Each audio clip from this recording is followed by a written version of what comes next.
This took place in the 1970s. I was driving home late one evening. It was dark and I had my 2 children in the back seat of the car. Driving down a country lane, my son said there was a strange light in the sky and it seemed to be following us. The object came up close behind the car, then quickly darted ahead of us till it was about 100 meters in front. Then it slowly came back towards us, its bright light making it impossible for me to see, so I stopped the car. But as soon as I did so, the object in a flash darted back behind us. Me and the 2 children all turned to look at it out the back window. The lights were so bright I couldn't make out the size and shape from what the lights were emitting from. My young daughter asked me what it was.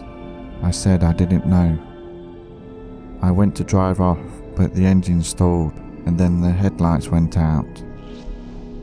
I told the children to get out the car and we started walking quickly down the road towards our farmhouse, which was only a few hundred meters away. We all kept anxiously looking back every few yards at the light hanging in the sky. Then a horrible deep droning sound rang out in the air and I told the children to run. When we neared the house, my husband ran out the door to greet us, yelling what the hell's going on. Once inside the house, we quickly locked the door. My daughter was crying and I tried to comfort her. Then my son shouted the light was coming towards the house. We all rushed to the kitchen window and looked outside. Then the lights of the craft went out and to our horror revealed the true size and shape of the object.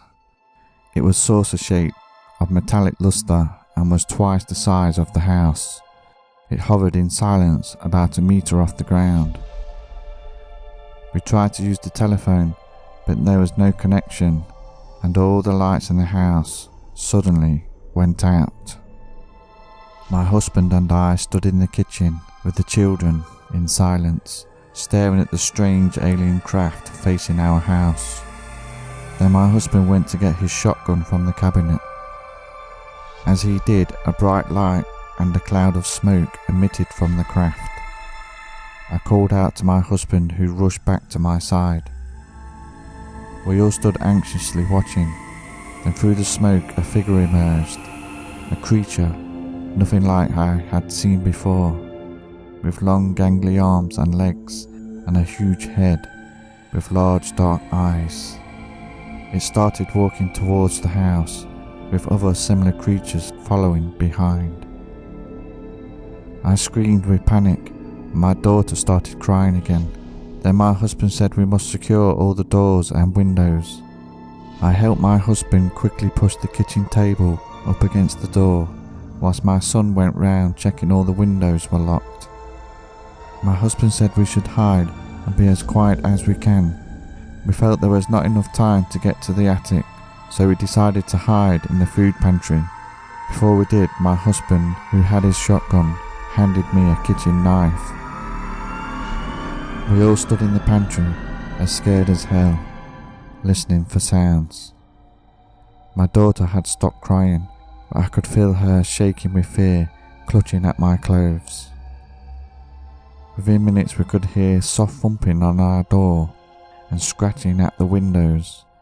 Then the sounds of movement came from the roof of the house. My husband went to load his shotgun and felt about his pockets for cartridges, but they were empty. In all the rush and confusion, he had left the box of cartridges in the kitchen. My husband said he must get the cartridges from the kitchen table. I grabbed at his arm, reluctant for him to go.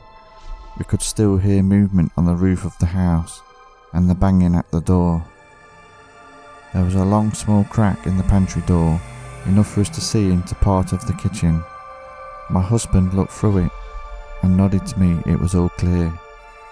He quietly opened the door and slowly made his way to the table.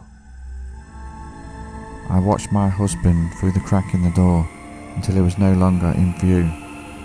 It was quiet, I listened hard for any sounds, but there was none. It crossed my mind then that the creatures had gone, given up.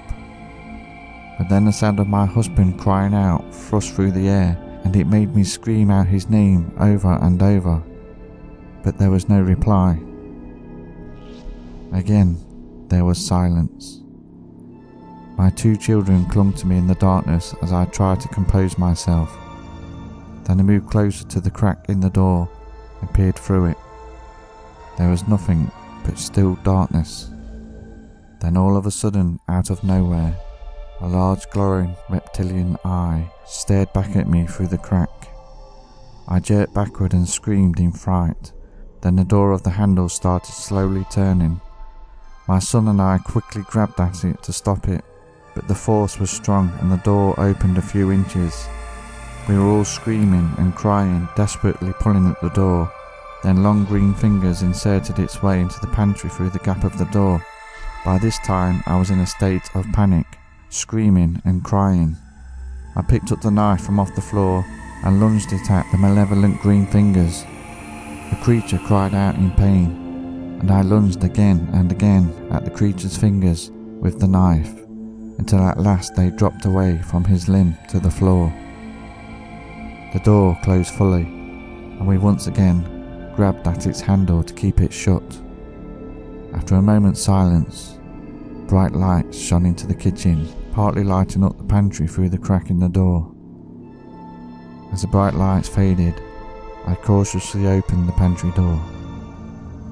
My children and I watched with relief as the bright lights of the crack became a distant dot in the dark night sky. But there was no sign of my husband.